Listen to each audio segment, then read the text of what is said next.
Ashley Mortimer, you have been an inspiration, you have been a guide for many people, and you possibly, as I wrote down here in my notes here, you're possibly the most public UK spokesman on paganism these days, because you have quite a front with the Doreen Valientee Foundation, and there's the Centre for Pagan Studies.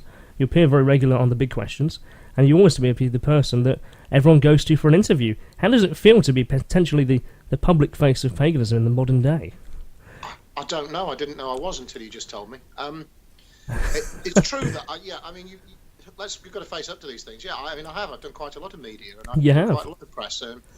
I think they come back to me. They did initially, and I used to get quite a lot of interview requests, and then never got asked back because I think I gave boring answers or answers that weren't sensational. But I think as time's gone on, I've learned to play a bit with sound bites and things, and I hope and think that I give a reasonably good interview. I'm usually quite smiley and entertaining and quite chatty, and hopefully I've continued to say things in a way that other people in the pagan community feel things should be described or can be described. And it's very hard to represent a huge sector of a community that's so diverse. So I don't really try and set myself up that way, but the interview thing has always been the same. It's I'm asked to do it, and I always think, well, is this a good thing for us, for pagans? Is it not?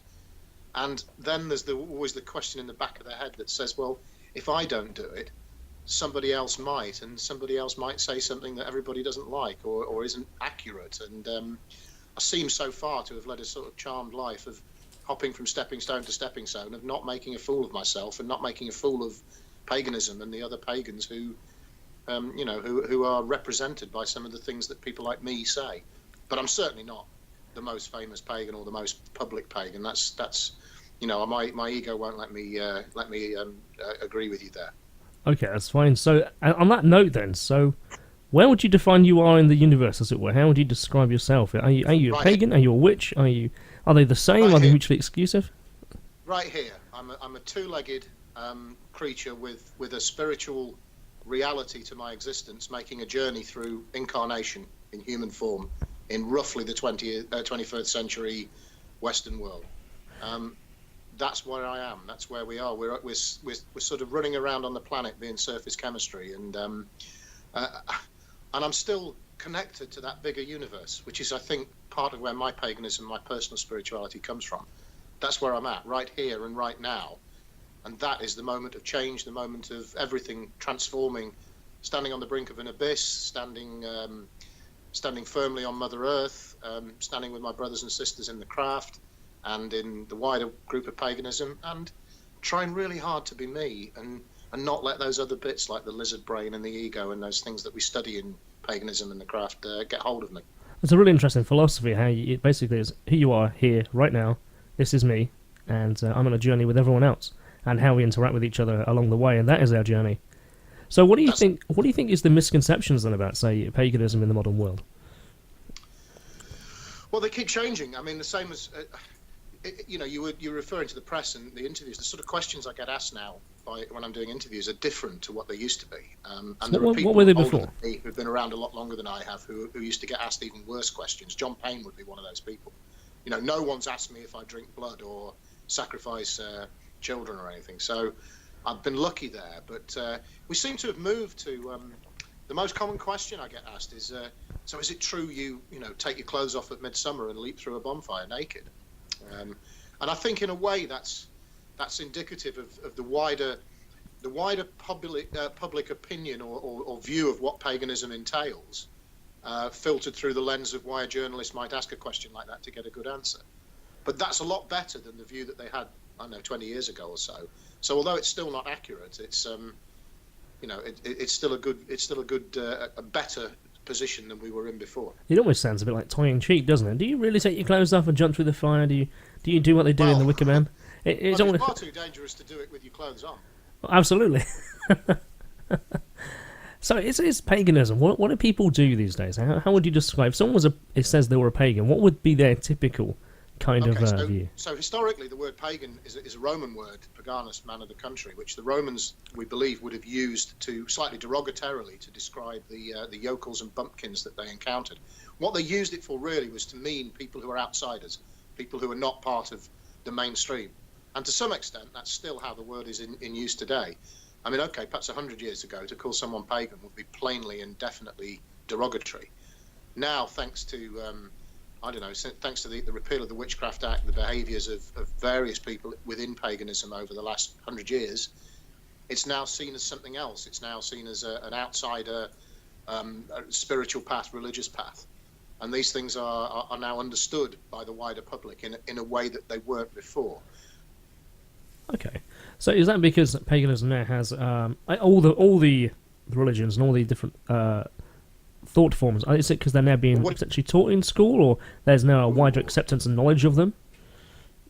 So we can. It's a very wide and diverse set of beliefs that people within who identify themselves as pagan have, and there are some common threads we can pick up. Belief in reincarnation, belief in polytheistic, multiple gods, animism. These are all themes within pagans, but every time you say, pagans are polytheists, then somebody will pop up and go, I'm not. No. I'm a pagan and I don't believe that. So it really is a broad collection of, it's a broad umbrella term for a wide collection of spiritual beliefs and religious practices that are outside of the mainstream so-called Abrahamic or book religions. That's and faiths. So, I mean, I think that's, you kind of twisted me into defining paganism again, and that's what it is now, and that's what it always is. Although the way that pagans within the pagan community perceive themselves and present themselves, well, that keeps changing as well. It does, yeah. I've been following paganism, I guess, from a very anthropological standpoint in a way. I've got my feet in there, but I don't dive in, as it were. But I do find a greater connection to people who identify themselves through a spiritual practice of paganism. Although I would say I feel very atheistic, but actually I feel very pagan, because I personally identify with the observations that people who are pagan make. They observe the stars, they observe the motions of the earth, the nature, connection to nature, and the things that we can all see. I find that to be very connectivity, and I find that in unison with those people. Although I would not say I have a belief in gods and connection that way. So it's a very that leap of faith, isn't it? That's that extra little bit, that thing that says, look, I'm observing all these phenomena, and it makes sense. I mean, personally, I think that if your IQ is a bit bigger than your shoe size, you will realise that existence and reality and life is a bit more to it than lumps of meat with chemicals and electricity whizzing around. Now, I don't mean to be derogatory to people who are completely atheistic, who are so atheistic that they don't believe there's anything more to existence than literally that.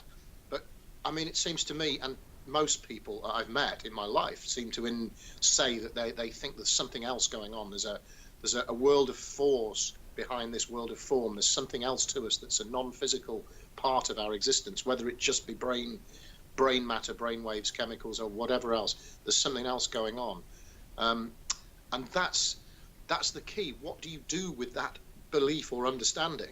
And for many pagans, and I think that's what makes them pagan as opposed to just animists, is it's that leap of faith to seeing that there's something else involved, an external force or power, which we might call the divine, gods, goddesses, whatever, but divinity in nature, something divine. And because it's divine, then it's a question of what the human reaction to how we respond to that is.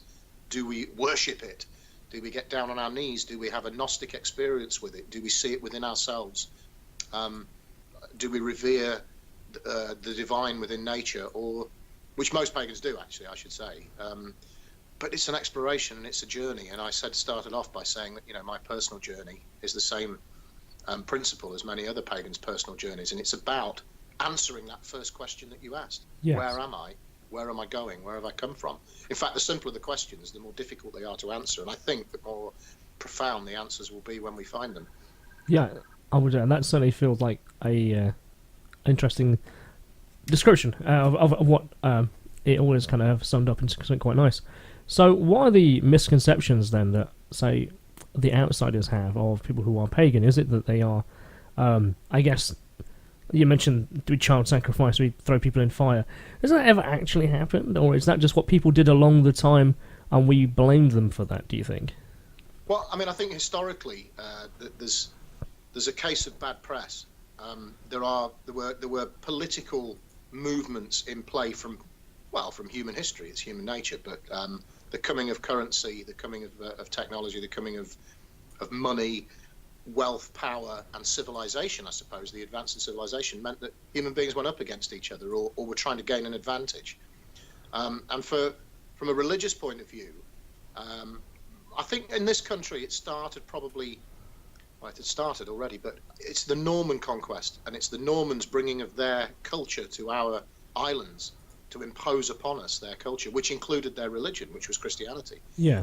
And I think that there were organizations, people say the church. Well, there was lots of churches. There was lots of different factors and sections within there. Of course, yeah. But that idea of pushing people around by telling them what to believe, very potent and very powerful and a very good way of controlling people. And of course, if you're going to create outsiders, and as I say, the word pagan and the word witch in some cultures has that meaning of being somebody who's an outsider, somebody outcast, somebody who's different to us.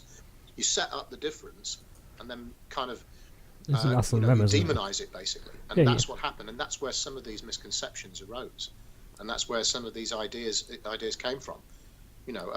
That our pagan ancestors were running around pursuing their spiritual and religious path by taking lives and murdering and pillaging and so on. I mean, I don't doubt that there were people who had very strong religious and spiritual beliefs that were not part of the norm who did that. There were plenty of people who were in the mainstream religions who did exactly that, who conquered and wielded the swords for power in the glorious name of whichever divine presence they wanted to invoke. But that doesn't necessarily mean that that's a reflection of the reality of that.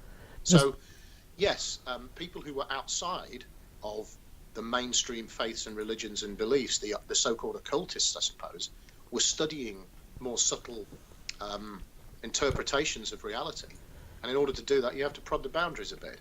But, I don't think that there's ever been a mass, hidden, secret, underground society that performs, human sacrifice on that sort of level, and certainly not, in any sense in modern times. I mean, prehistorically, there's evidence that grave burials from even as late as the turning of the millennium, first millennium, that people were buried in graves in some kind of quasi religious or quasi ritualistic manner, but the kind of practices of occultists and pagans for the last few centuries have no real bearing on that, no real bearing on the idea of blood sacrifice or hurting somebody else. In fact, most modern pagan paths have a moral and ethical tenet behind them, same as other religions. And they do, yeah. Generally speaking, it's the same tenet: don't hurt people and stop being a dickhead. Am I allowed to say that? Of course you can. Of course you can. That perhaps should be the moral of every group of people. Be moral, don't be a dickhead. Yeah, actually, I have to say that's perhaps a method and a message to live by, really, isn't it? Don't be a dick. Yeah, but just be careful, because the last guy who went around saying that 2,000 years ago got nails strung up for it, and they really did make a mess of him, and a lot of dickheadery was perpetrated in his name. So, and again, I think that's just human nature. That's not something that you can hold against it, but that's the point, I think, of most religious paths. There's not very many religions that would say, oh yeah, we are out and out deliberately harmful to others and bad and not very nice. It doesn't, those kind of forces are not forces to harness. The force of good, whatever we define that as and however we use that, is something that's central to most religions. And yeah, maybe you could sum most religious doctrines up with, be nice to each other and don't be a dickhead. There seems to be quite a strong, European flavour, isn't there? Northern European flavour to paganism. And there's certainly the ones that I've experienced and the people I've spoke to. There appears to be a blend of traditions, both oral, practical, that has perhaps survived from the Nordic and Germanic and times that have come through and filtered through. Like you said, messages, from those ancient times have kind of filtered through, and people have continued doing those natural practices, either within their family units or generational teaching. And that has survived. So when I started my journey of discovery into the world of paganism, I kind of came across the works of Gerald Gardner. I came across the works of Doreen Valientee. Of course, you're very deep in with the Doreen Valientee Foundation. And I was surprised to see that paganism actually is quite relatively new in terms of its current form. Only really around like the late 1800s to early 1900s. That appears to be when it was rediscovered, or perhaps was discovered, but perhaps in older clothing, should we say? I mean, how do you view that? Well, yeah, I mean, I think modern religions like Wicca, which is the best way of describing a religion founded by Gerald Gardner. It really is a modern pagan religion with ancient roots. But then I suppose if you pull apart any other religion, if you're interested in religious history or human beings' religious development, you're going to find ancient roots at the heart of everything. There's no doubt that our ancestors did fantastic and interesting things in what we describe sometimes a bit blithely as uncivilized or savage cultures. The understanding of reality in simpler times and in simpler parts was high. There's no question that our ancestors knew stuff about the way the universe works, that we look at it from a scientific point of view now, and the mind boggles that they understood things in that way, and yet could be so far off understanding other things in other ways. But yes, the Gerald Gardner story is about the 1950s, and really what Gerald's doing is he's an occultist, I think. He's a folklorist and an occultist, and he's building a system of working occult magic in order to make connection and communion with higher, I'm going to say higher, but that's a relative term, entities that are non-physical, so let's say the divine. And he built and created a system that's based on occult principles that had been around for several centuries. And he did really pull stuff together. People say he made it all up. Well, he didn't make it up. He just took bits from other things and built this system called Wicca, which is a sort of like other systems like that. It's an iceberg. The very tip of it is showing. The very tip of the iceberg is above the water, and that's the rituals and the written bits of what Gardner did. But I mean, as you hinted, I do know quite a bit about Gerald Gardner and the things that he told people who were around with him and who studied with him. And he wasn't an idiot. He knew what he was talking about magically. And I think that one of the measures of religious systems, or at least magical systems, pagan systems, is whether they have any longevity. And when they do, the inference is that they're working, that they do work. I mean, I would say craft works because I've done craft. I know how it is. I know how it works, and I want to understand more about how it works. But it does, and people find this satisfaction in that. People find that resolution within themselves, that understanding of the journey through life, through the eyes of somebody who can see existence in a different way that makes sense to them. And that works for me, so that's what I do. And I know quite a lot of other people who feel the same way. Yeah, so like the one difference I find, and I think it's the reason I enjoy talking to you, is that you have a different vernacular to many pagans who I've spoke to. And I do. You do, very much so. In a way that you... Maybe I'm not so representative of the rest of us then. In the sense that your vocabulary is much larger when it comes to your understanding. You've clearly have studied this through life experience and your time with the craft, and you have developed a vernacular and a vocabulary of lots of different understandings. And you've got, okay, I know kind of where I am. With a lot of people, perhaps it's because they're not sure where they are and they're not sure what to say. So they're trying lots of different things in order to formulate their idea to come together, as yours appears to be much further along that line to when you're describing your experience. Danger, Will Robinson. Yeah, once you start thinking you know something, then upstairs seems to me to have a habit of dropping on you a very rapid and sometimes sometimes quite sudden understanding that you don't know so much as you thought. Which to me is part of the beauty, bliss, joy, and ecstasy of living. But you're right. Maybe I do talk about things, but the answer is that things are simple. Yeah. Really, life is quite simple, And if you look at religious systems, the religious systems themselves are simple. Wicca is really simple, actually. Most of us who do it throw human complications in, but it's a cycle of life, death, rebirth. Yeah, I get that. With a bit of love and kindness for other human beings, compassion, wisdom and understanding thrown in there. And funny enough, I was asked by my high priestess in Dundee, a lady who I respect enormously, who's taught me so many things, the most important of which is trying to be happy, learning to live. And she said, can you just be succinct, Ashley, and tell me, now you're a high priest of the craft, what you think witchcraft is? And I said, well, my understanding and experience now, it's totally different to what it used to be. It's living, it's going through life with the ability to look at what's happening to me and my relationship with the wider world through a lens of something approaching, an attempt to understand it. That's what it is. Witchcraft is trying to understand. And she's got this great way of putting it. She said, you got your hat on? And I said, what do you mean? And she'll say, your invisible pointy hat that lives inside your head, because you're a witch now, and that's how you look at the world, and you change your perspective. And so there's a secret of Wicca, that we all, or most of us, wear little invisible pointy black hats in our head because we can't take them off. Once you've seen something, you can't remove that. No, I guess you can't. So, Centre for Pagan Studies then. So how did... So which came first, actually? Was the Centre for Pagan Studies, which you're the director of, did that come along first, or did the Doreen Valientee Foundation come first? No, the Centre for Pagan Studies was founded by John Bellin Payne and his wife Julie, who had been... they'd been on a weekend course on something vaguely New Age that they thought was bogus. Or John had been initiated into the craft quite some time ago, and he'd been on this weekend course, and they'd had a nice dinner, and they paid for a hotel, and somebody had painted some runes on some stones, and they'd all picked them off the beach and gone away, and 400 quid later.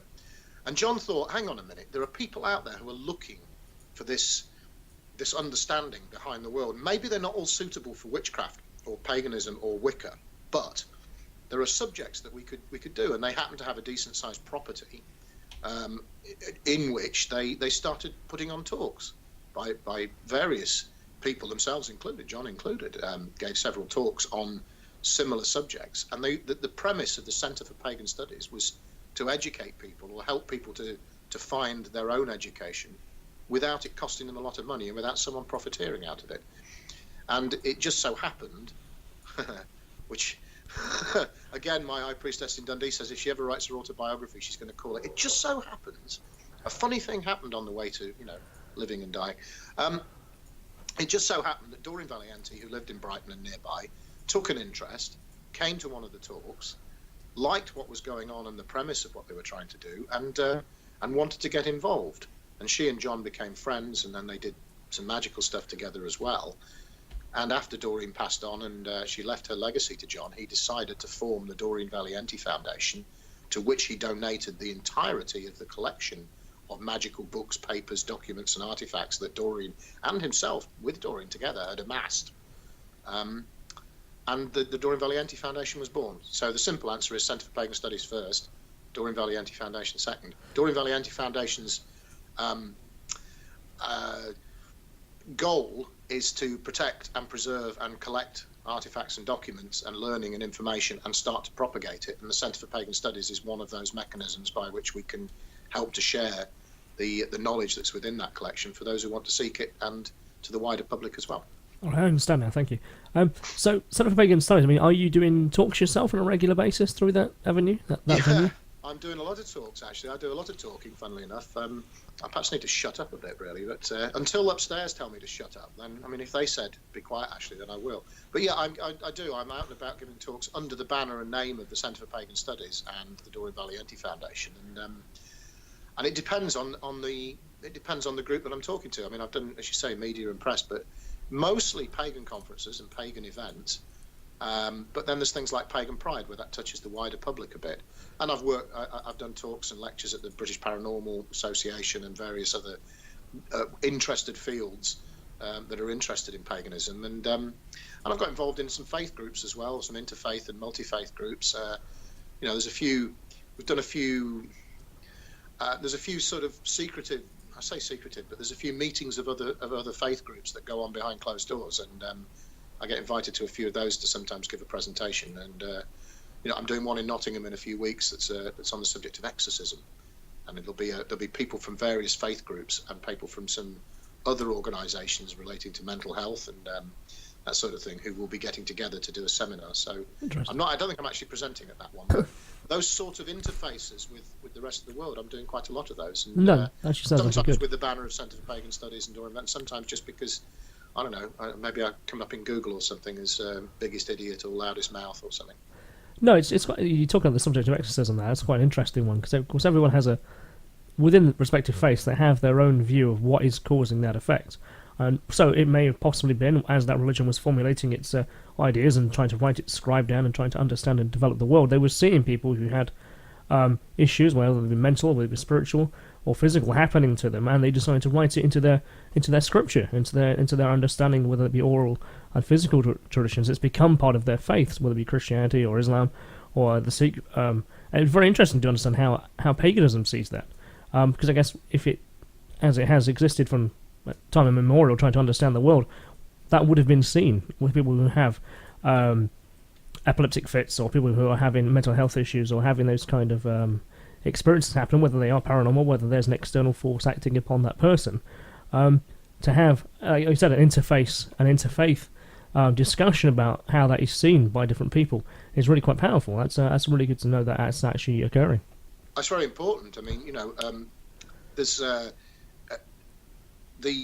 I've done a little bit of chaplaincy work in some mental health institutions, and of course pagans in prison, and particularly pagans under mental health care and section. It's very difficult, I suppose, from any religion, because you've got an invisible friend in the sky, and he's kind of the all-powerful being, and he's told you you're special. Well, where do we draw that blurred? There's a blurred line between a mental health issue, delusional thinking that's an aberration of the brain, whether that be diseased or whatever you want to talk about, and an actual genuine Gnostic spiritual experience. And it's that interface of where spirituality meets mentality. And if you look at I'm diversifying the conversation now, but if you look at the underlying occult systems that built things like Wicca and other magical practices in the modern age, then you'll see that there are ways of understanding that division between body, mind, and spirit. Absolutely. And that the study of that is that's exactly what informs us as to how to handle within our society people who are talking about meeting the fairies and encountering the elves or whatever other descriptions they want to give. I know I've been frivolous with that terminology and that language and vernacular. So, determining whether somebody has mental health issues that can be treated and possibly even, I'm going to use the word cured, the C word, but as opposed to somebody who's having a genuine mystical experience, you need people who have got mystical knowledge or who have had mystical experiences themselves to be able to help you. And interestingly, when I first started doing some chaplaincy work, in fact, in the several times I've done these things, I've spent more time talking to the staff than I have talking to the patient or the client, because it's the staff who need to know that when someone says, I'm hearing voices, whether they're experiencing schizophrenia, some kind of mental distortion, or whether they're actually genuinely having a spiritual experience. And sometimes it's quite hard to tell the difference. I often think I'm crazy. So I was going to say about it's good to know that that's actually the case, because when you mentioned about pagans in prison, pagans in hospitals, etc., is there actually much call for people to go in there and actually talk to them about their experiences?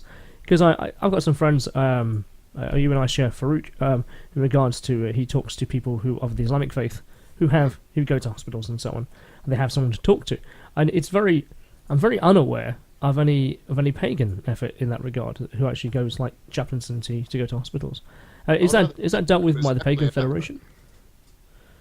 I mean, I don't know. I couldn't give you statistics. I wouldn't like to quote it, but I've got colleagues in the Pagan Federation who organise such things and interface with the government on such levels. So, okay.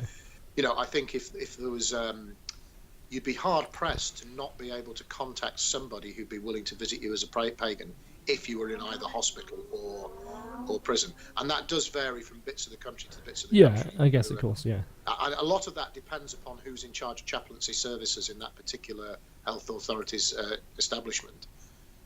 Although, again, this wider discussion, understanding, interface between interfaith groups is what helps and informs that. So, I mean, although it's probably true to say that the most prominent faith represented by those in charge of chaplaincy services in prisons or hospitals is Christianity, most of those Christian chaplaincy managers are in very good communication with those of other faiths, including pagan faiths, and are therefore able to call upon their help and advice with some surety of, I say surety, let's not say surety, some sense that they're going to get somebody who's going to make sense to come and provide those chaplaincy services, which is so vital in cases like mental health issues and of course people in hospital dealing with the issues of being a human being, which is where their religion and their faith comes in. So, dying, being born, and all bits in between. So when I think about like the crossovers, and you talk a lot about religious plurality there, I guess a person who comes to mind there is Jay Lakhani. Of course, you've had quite a lot of discussion with. There's a guy. Yeah. I love listening to what that guy has to say. He's a really interesting character. And of course, so you guys met on the big questions, right? We did. Yeah, we did. I went, bright-eyed and young and bushy, set my first big TV appearance, and said to the producer, what's your viewership? How many people will it? And he went, about 4 or 5 million. And I'm like, yeah. Don't say the wrong thing, Ashley. And as I'm standing in this, this sports hall thing, which is where they were doing it, and having a cup of tea, I'm approached by this little chap, and he's small. Jay Lakhani's not very tall, and he came up with this smile, and the only way I can describe his presence, he's a person with grace, and I mean that in he's graceful in his movements and his actions, but he's got grace, which is I know you're going to say, oh God, that's a very Christian idea. And he came up and he said, I'm so glad that you're here. And I said, but how do you know me? And he said, well, I've heard a little bit about you, but I know more. I'm so glad that there's a pagan. I wanted to help the BBC to get a pagan on this programme. And he said, I'm so glad you're here, and because you're not represented, and there is a part of society that is not being represented in these debates. And he said, I do hope that we can, we can help the BBC to make their faith programmes and their faith offerings, which the big question essentially is. It's morality. It says, yeah. It was supposed to be, until they haven't. Although we did both agree that it was a somewhat frivolous debate on, are many gods better than one god? Because we could have gone around the room and gone, no, no, yes, yes, no, no. Instead of which, it was a fascinating experience. And, and Jay and I were kind of, I don't know, we were having we were winking at each other across the studio and things. I don't think that ever got picked up on camera, hopefully. But we did both side up, because the Hindu point of view is similar to pagan. And Jay's point of view is that religion, belief, faith, and these ideas are pluralistic. That there's room for everybody to have multiple opinions that maybe don't sit in harmony with each other, and that possibly things are going on a pluralistic level, that it's possible for there to be many gods and one God all at once. Who's got the monopoly on reality? And then we're into some very interesting conversations about how human beings see the world and how they see each other within it. Absolutely. I mean, religious plurality seems to be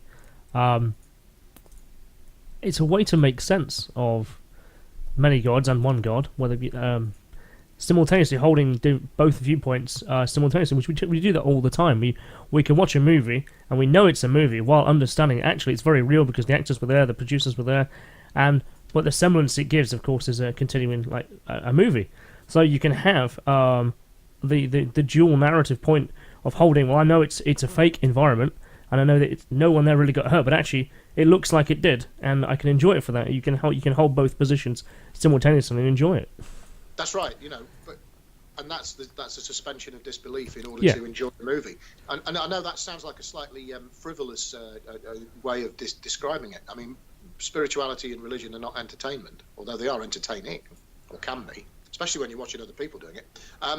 The point about plurality or pluralism, the idea that multiple things can be right even if they seem contradictory, to me, that's a really important antidote to the real bane of belief systems amongst human beings, which is fundamentalism. Yeah, it's this way or no way. That pluralistic approach is exactly the antidote that's required in order for the human race as a whole to do something developmental instead of just tearing each other apart because your invisible friend's bigger than mine. Yeah, you wear a different coloured hat to the one I do, so therefore, bang, or for whatever reason. It does seem a bit... humans, as such, have a profound wonder about the world, wonder about the universe, and they're asking questions about themselves and their position within it. And if on a one-to-one basis, regardless of what this person's viewpoint is in front of you, you'll often find that they've often wondered, was there someone up there looking after me? Is my grandfather up there or down there?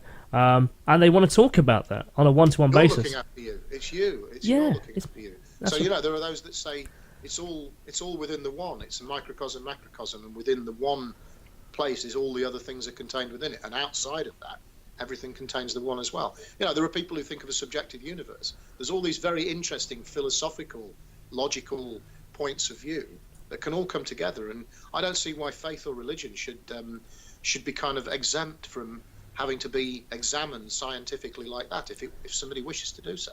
And I think that the more you throw into this mix of interesting and differing points of view and angles and methods of examining things, the more we're likely to find ways of basically not annihilating the planet and beating each other up. Yeah. Which can only be a good thing for the universe, for the planet and for human beings and for the universe and for the rest of the existence around us. It does make you wonder, so if we get out there to the universe and we come across a planet that also has the same character gods as ours, are we going to start going, oh, maybe there really was someone? Yeah. I'm laughing, and it makes it probably looks on camera like I'm kind of laughing at the notion that there's that there is something out there. But I believe that. I have made a leap of faith. That's why I'm a person of religion. And to me, Wicca, or the Wicca, is a religious system. But it stops being faith when you have an experience that convinces you that you've had an objective thing that's happened to you. So you meet other people who hold that objective thing, and it's natural to want to get together with them. But that doesn't mean we've got to gang up against the others, or that they've got to gang up against us. And that's why, really, you've helped me to crystallise today, Kristian, that my message is pluralism. Treat everybody's opinion as being valid and okay. Apart from dickheads. Apart from dickheads. That's great.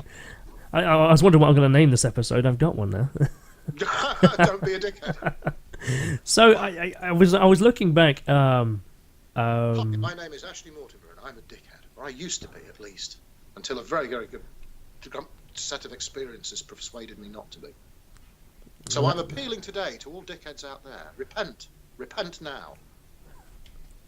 So I was looking back at the Pagan Pride videos that I recorded from 2011 to 2020 to now. Really, I've filmed kind of every one. 9 years of Pagan Pride. Yeah. That's right, 9 years of Pagan Pride, and there was quite interesting characters in the backgrounds and the build-up and the extra videos we did around that. And you and I, we got together for a video in 2011, and we recorded it in some woodland not far from here. In the woods, yeah, I remember, in the woods, and I gave you the 30-second version or 1-minute version of Witchcraft. That's right, yeah. And then the Witchcraft in 60 seconds, I believe it was, and you literally nailed it to the point of a second there. And we had a conversation, not this time, but last Pride, so 2017, that you might have got that down to 30 seconds. I was kind of wondering, did you want to put that to the test? Yeah, witchcraft's looking at the world through a lens of trying to understand it. There you go. Wow, that's quick. Okay, that's trite, because that's being philosophical about it. But yeah, you're looking for the bit where we talk about witchcraft, because I know you've got viewers who don't know what it is. So I'm not sure I can nail it to 30 seconds, but I'll try, and let's not play the timer game this time. But no. There's 4 views of witchcraft. There's the 2 views from inside and 2 views from out. Within, there's those who believe it's a pre-Christian pagan revival survival. There are those who believe that it's a way of doing magic and nothing more than that, and it doesn't have a religious element. From outside, there's the church view and the lay view, and the church view is that witchcraft is an act of magic performed in conformity with a will other than God. And the lay view is that it's an act that it's the doing of magic for harmful purposes. So there are your 4 definitions of witchcraft. Very good. I think you might have hit that under 20 seconds there. That's very good. Ignoring the timer, of course.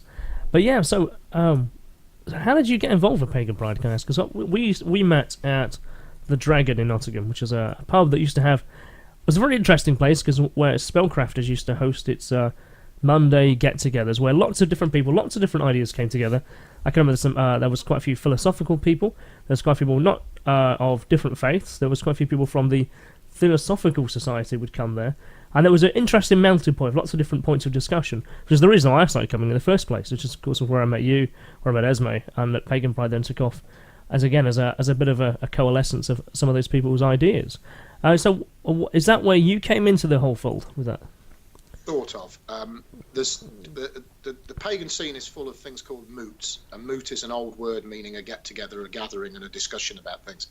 And so that the pagan community, and all over the country, perhaps all over the world, holds moots, which are ostensibly a gathering of people who want to talk to each other about different interesting subjects. Now, we're very fortunate in Nottingham that there's a number of different places and different forums where these moots can go ahead. Nottingham Pagan Network, right at the centre and the heart of organising moots, and have been seeding other moots, and there are other people who have come along and started their own moot with a different flavour. Nottingham Pagan Network is still going. The oldest regular meeting of pagan and pagan-related topics in Nottingham is the Empyrean, Nottingham Empyrean, and Nottingham Empyrean holds a monthly meeting in the Theosophical Hall, which they rent, and they put on a speaker on a subject, a lecture, or even a discussion, and sometimes a workshop. And we've had some fascinating things over the years I've seen at Empyrean. That's where I got involved. The Spellcrafters Moot was started sort of on a friendly basis with Nottingham Pagan Network, and they wanted to do things. And Spellcrafters' view was they wanted to hold open rituals.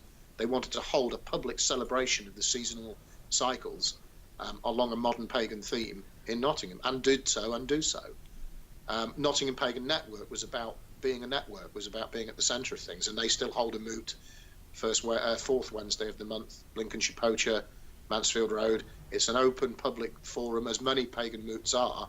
It's it's in the back of a pub or in the pub, and people come, and it's good that they get in touch in advance, but people can sort of show up and look around and go, oh, well, they must be the pagans. And we often run into people who are not pagan. There's a lot of people who are regular attendees of the event, of the moot. So Empyrean can get, I don't know, anything from 20 to 100 people, depending on who's speaking. NPN, Nottingham Pagan Network moot, gets, I think we've had 150 people packed in the pub for a Christmas or a Yule celebration one year, and usually there's about 20 to 30 people. So these are providing a sort of, this is what Pagan Pride was all about, is sticking up this banner that says there are other pagans out here, and if you want to come and identify as pagan, or even just be interested, there are people here who are willing to talk to you and who are not hiding behind closed doors and getting on with it. I mean, it must be said that a lot of the people who attend these events, who are part of the pagan community, myself included, we're getting on with our paganism privately, and that's fine. And but I'm open to talking about what we do and what we think and how we do it, and helping people along their journey. And I don't know, sorry, Kristian, I've got to a point that's another very important thing, as well as the pluralism. There's something I do want to say, and that is that you reach a stage where you realise, with an objective view, that you've started to accumulate knowledge and experience. And if things have worked out well, and this is the training I've received, is that you then realise that you've got a massive compulsion to start helping other people. I can't even tell you how many people helped me on my journey. I wasn't a clever occultist or a great magician or a brilliant book reader. I was really, really fortunate to be able to be shown how to be humble and ask people for help and questions. And I've been helped on my way. And as you said, I'm now in a position where I can pay some of that back. And really, that's what the point of the moots and the pagan community and Pagan Pride, Nottingham Pagan Network and Empyrean and the Centre for Pagan Studies, Doreen Valientee Foundation, it's all about helping other people to find their way on that path, or on their path, whatever that is.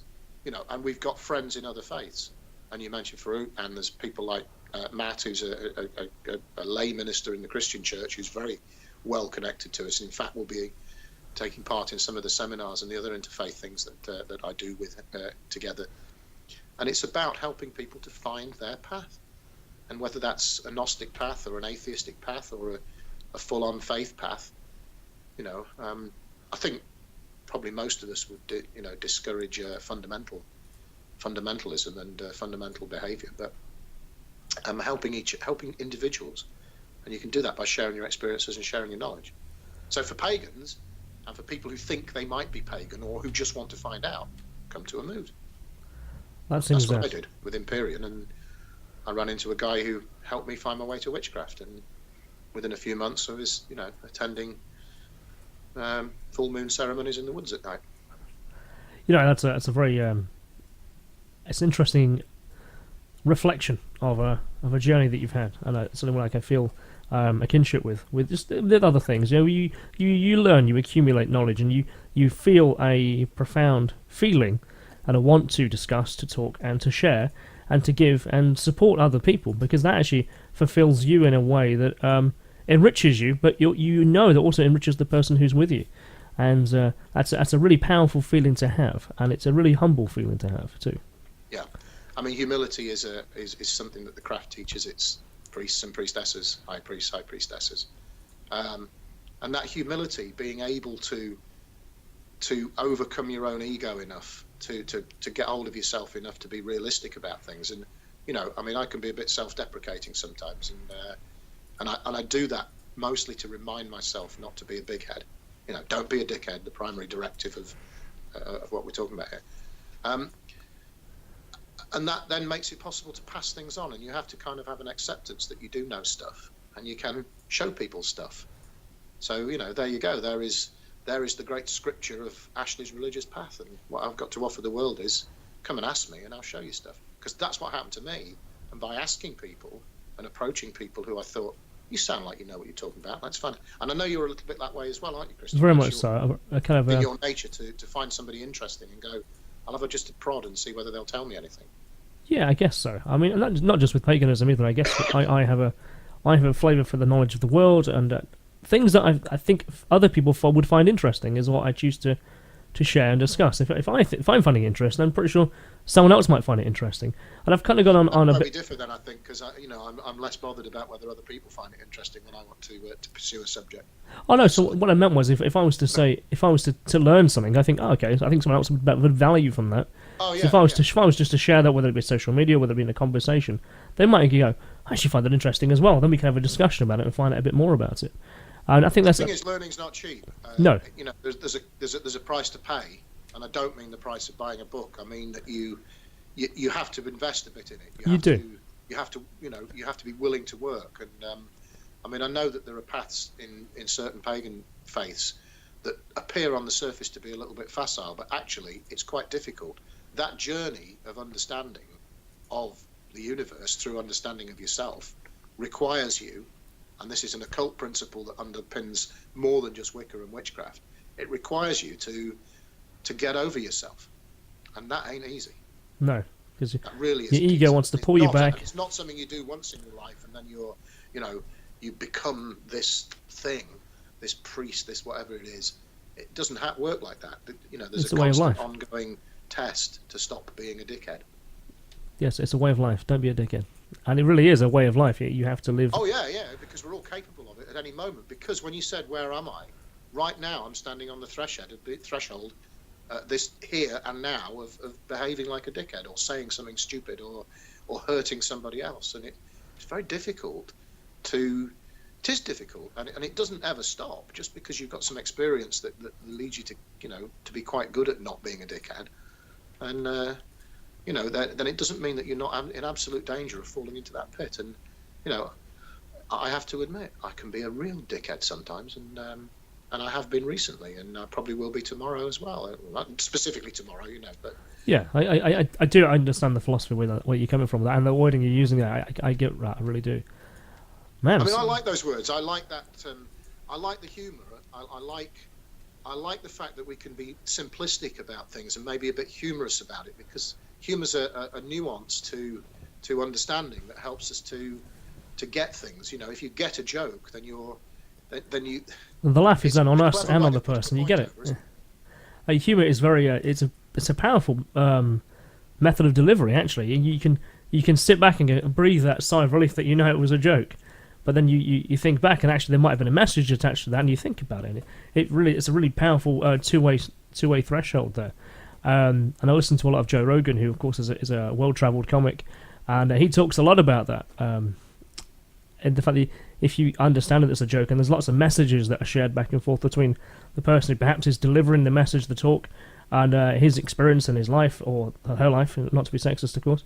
But now, of course, we're facing a bit of a dilemma in the world of how humour is kind of getting a bit of a knockback. I mean, you find even John Cleese is now leaving the UK because he feels that he can't tell a joke anymore, and Rowan Atkinson has said the same thing very recently in a very powerful speech he read out about how humour, unfortunately, is getting knocked on the head, so you can't express things in a way that we could before. How do you feel about that? Yeah, no one's curbed my sense of humour yet, but there's the guy who found the electronic circuitry inside his, I won't say the name of the brand, but inside his modern television that connected to the internet appeared to be, on the surface, voice recognition software, so you could say on television or BBC Two or whatever channel you want to turn to, and in fact it was sending this information back to the makers of the TV. If somebody was spying on me and heard me in my own home where I am now, with some of the things I say as a sense of black humour or dark humour, then it'd probably be quite shocking, because privately I'm a big dickhead, So I think that sort of level of censorship, it's about appropriateness of where things can be said, and it's about the effect that it has on other people. So yeah, I mean, maybe you take the view that the wider society, as John Cleese obviously has, that the wider society is losing its sense of humour and can't get over itself. But at the same time, being able to adapt to being a part of that society is important. And you talked earlier about vernacular. I know you applied it personally to me, but our society-wide vernacular about the way we deal with issues of people's sensibilities and sensitivities, and the way that they label each other and label themselves. And I'm talking about things like race, religion, gender identity, and so on. You've got to be sensitive. You have to be sensitive to other people. And it was a lesson John Payne taught me a long while ago. If you don't appear to other people to be reasonable, not being a dickhead, then they're not going to listen to you. And if you want to be listened to, you're going to have to live in that society with that. That said, I think we all roll our eyes. I think most people in society at some point roll their eyes about the way that other members of our society have used blunt tools like legislation and law and other things in order to try and force people to not be dickheads. And I suppose while we're pushing that analogy, if it's within you to be a dickhead, you're going to be a dickhead. You can't legislate for that. You can't just make it illegal to use certain words in public or whatever. It requires, and this is the human thing, it requires human beings to wake up and smell the coffee and want to do something to change the way that we live with each other and the way that we live with the natural world around us. And if we don't want to do that, you can't force people.